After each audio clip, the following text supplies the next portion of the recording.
जिल्ह्यात सध्या रात्रीपासूनच मुसळधार पाऊस सुरू आहे। हतनूर धरणाचे 36 दरवाजे यामुळे उघडण्यात आले आहेत, तर मनुदेवी धबधबा सुद्धा सध्या प्रवाहित झालाय।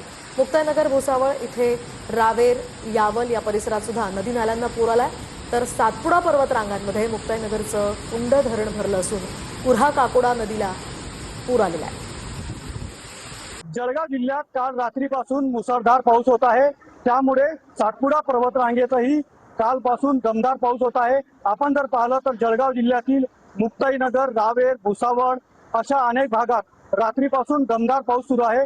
त्यामुळे सातपुडा पर्वत रांगेत झालेल्या दमदार पावसामुळे आपण जर पाहिलं तर या ठिकाणी नदी नाले हे ओसंडून वाहत आहेत। एकंदरीत जळगाव जिल्ह्यातील महत्त्वाच्या मानल्या जाणाऱ्या हतनूर धरणाचे देखील 36 दरवाजे उघडण्यात आलेले आहेत। हतनूर धरणातून 78,000 क्युसेक्सने पाण्याचा विसर्ग हा तापी नदी पात्रात केला जात आहे।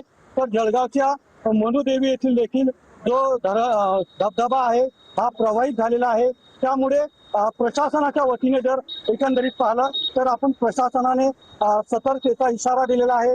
नदी काठावर न जाण्याचं आवाहन देखील प्रशासनाच्या वतीने केले जात आहे। रवी गोरे, TV9 मराठी, भुसावळ, जळगाव।